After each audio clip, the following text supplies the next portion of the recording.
Hey everybody, Scott Spreitzer here from DocSports.com. Welcome to the report for Thursday, July 26, 2018. We've got a free pick coming up in just a moment. First, a couple of quick notes. If you've yet to become a member at DocSports.com, it's easy to do. You click on the link below the video and get yourself set up for a free $60 account. In the hotel one more night in Philadelphia for the podcast convention, then we head back to the home office in Las Vegas, Nevada. It'll be good to get back. Love Philadelphia. Can't wait to get back to Las Vegas in the Pacific time zone. And I'm telling you why, because, man, it's great to have all the games final by 10:30, 11 o'clock at night in the time zone you happen to be in, which, of course, is Las Vegas. And you get to do a whole lot of homework overnight when you look at the next day's card in daily sports like baseball and basketball, obviously baseball season right now. And I do think that that's an advantage for those of us in the western portion of the United States in the Pacific time zone. So we'll be glad to be back there. And when we come back to you by 4 a.m. Eastern, 1 a.m. Pacific on Friday morning, it will be from the home office in Las Vegas, which means a normal video with scrolls going across the bottom of the screen to let you know what's going on in the sporting events that are taking place either now or futures coming up in football. And, of course, a little bit more about us and what we got going over at DocSports.com. That'll all return with Friday's report. So let's just bear with me, I guess, for one more night of videos here in Philly. Wanted to mention quickly before we get into the meat of this report that we did come off a real nice winner yesterday, 5-star winner. Got a great pitching performance for the Chicago Cubs. Lester, of course, the starter in that one. The bats didn't fare as well as we thought they would, but enough to get us the win, 2-1. The nice 5-star play. 2-1 with premium plays this week at DocSports.com. Also 2-1 with free plays this week. We won yesterday with the Cincinnati Reds here.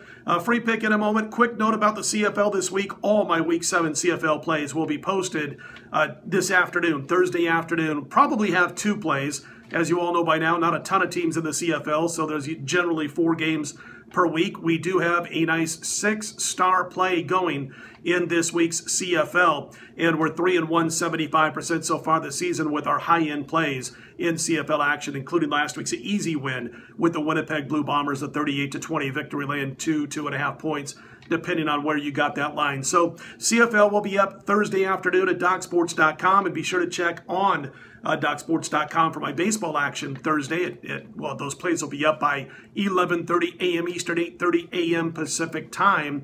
And I do have another 5-unit play in Major League Baseball. We cashed that 5-star play on a Wednesday, and we've got another one going for Thursday. So you want to be sure to check that out during the day on Thursday. Don't forget about the early bird specials in college and pro football. We are now just exactly 1 week away. Next Thursday, we kick off the NFL preseason with the Hall of Fame game, and we're now only 30 days away from opening day in college football on August 25th.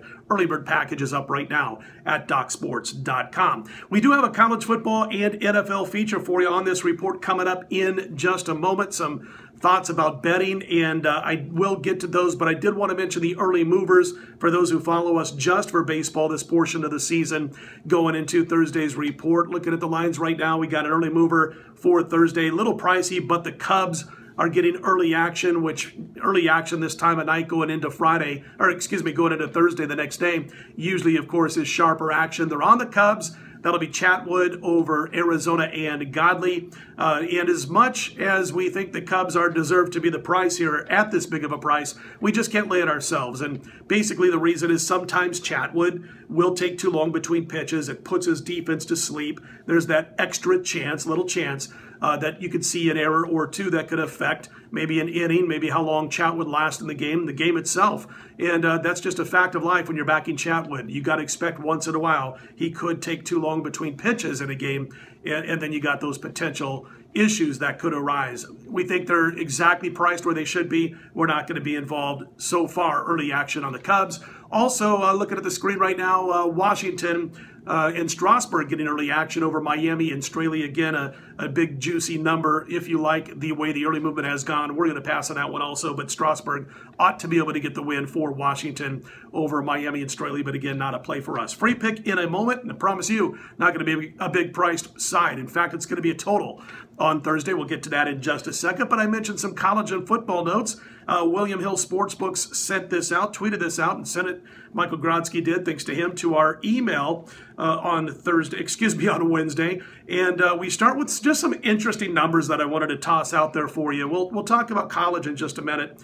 But in the NFL, William Hill posted that in the AFC East, for example, 38% of the money among the 4 teams in the AFC East to win that division are on the New England Patriots. Obviously, they are the heavy chalk to win that division. 38%, though, of the money on New England, only 8% of the tickets, which means it's more of a sharper side. Of course, when you're writing tickets and you got a big price like that, a lot of the public probably won't chime in with much money on that. But the Jets, believe it or not, 32% of the money, just behind New England, second highest bet money-wise in the AFC East.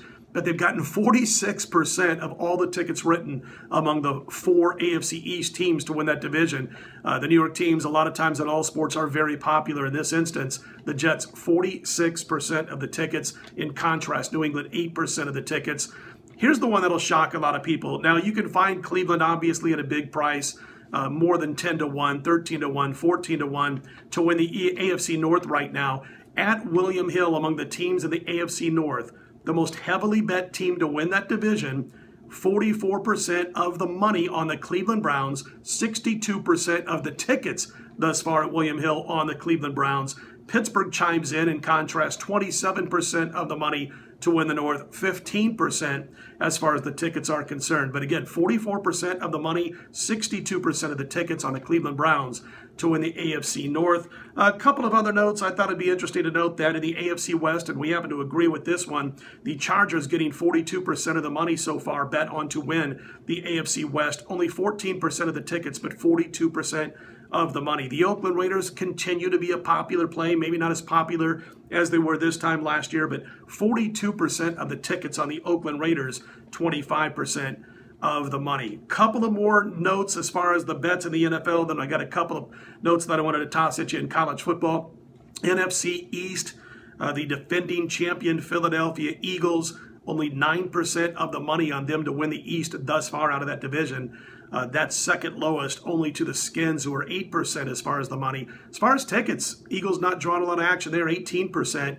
The New York Giants, again, popular bet almost year after year. 64% of the money to win the division on the New York Giants, 62% of the tickets thus far. In case you're wondering, Dallas Cowboy fans, 19% of the money, as we mentioned, 18% of the tickets on the Dallas Cowboys to win that division. The Skins pulling up the rear by a long way, especially ticket-wise, 9%. NFC North, you got 4 teams, and they're all real closely bet right now. No reason to go into it because they're all so close as far as percentages and both money taken thus far on those individual teams to win the North, but also on the tickets written. Public and sharps really divided in that division of the NFC North rather equally. And finally, in the NFC West, public on San Francisco. Jimmy Garoppolo comes in and does nothing wrong over the final 5 or 6 games, whatever it was last season. They've gotten almost 40% of the tickets in that division among those 4 teams over at William Hill. But it's the Rams who are getting the sharp action. The money on the Rams, 51% of the money in the NFC West is on the Rams to win that division, 22% on the San Francisco 49ers. And, of course, we've had 3 or 4 over-under win totals that we've given you in the NFL over the past couple of weeks. We'll have more as we get a little bit closer to the regular season and, of course, preseason football. Beginning a week from Thursday, Hall of Fame game. Don't miss out on our preseason package over at DocSports.com, where we are exclusive for the first time ever in college and pro football. The real quick note that I wanted to mention in college football, you guys might want to know about this. Again, over at William Hill, providing this information. Penn State and Appalachian State, a bit of a sharps versus squares game right now. The Penn State Nittany Lions, 90% of the tickets written, but 56% of the money is on Appalachian State, plus the points over Penn State. Saw some 24s out there. Appalachian State getting the money. And the biggest mover, Michigan and Notre Dame. You'll remember when the South Point Hotel opened up the college football game of the year lines back in late May. They made Notre Dame a 7-point home favorite over the Wolverines.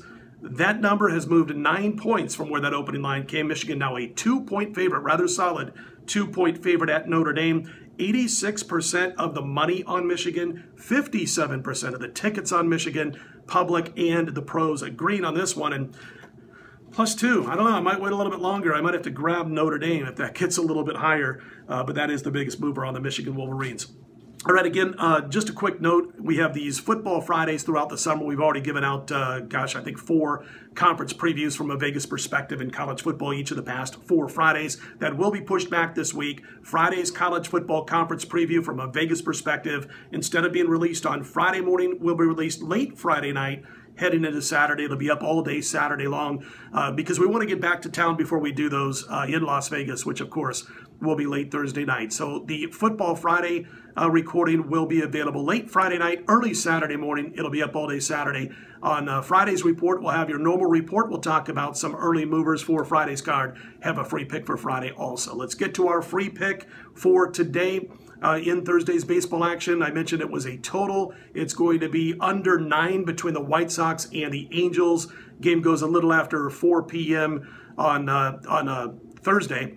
And you got Dylan Covey taking on Nick Tropiano. And the White Sox, here's the thing, man, they're horrible on the road against righties.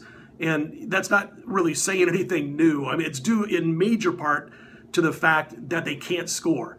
They just can't win games on the road against right-handers. They can't score against right-handers on the road. And the Angels aren't much better. They're just north of 4 runs per game in home day action against righties. So you got a couple of pitchers, and you can pick these guys apart, no doubt about it, without a lot of trouble talking about Dylan Covey, talking about Nick Tropiano. They've got some situations that are pretty bad, obviously, with their numbers. Their whip, their ERAs, walks, the whole shebang. But Tropiano is actually stronger in day action for the Halos. And as far as Covey's concerned, you're talking about a guy who, when it comes to daytime action, has his best ERA in any situation that he has. And we're talking about 4.05. Not too bad. So it's a situation where I think we'll be able to see both pitchers potentially at their best. That doesn't mean great, but at their best. You've also got that time of day at Angel Stadium when you start getting those weird looks and shadows that come from the outfield and stare right in the batter's face. That could help us out a little bit. Doesn't always, but could help us out a little bit with the under on Thursday also. And again, both teams not in great run-scoring situations in this particular spot on Thursday. So our free pick is going to be under 9 between the White Sox and the Angels with the 2 pitchers that I mentioned. Hey, if you like what you see, be sure to click on the thumbs up button and be sure to subscribe. We appreciate those who have done so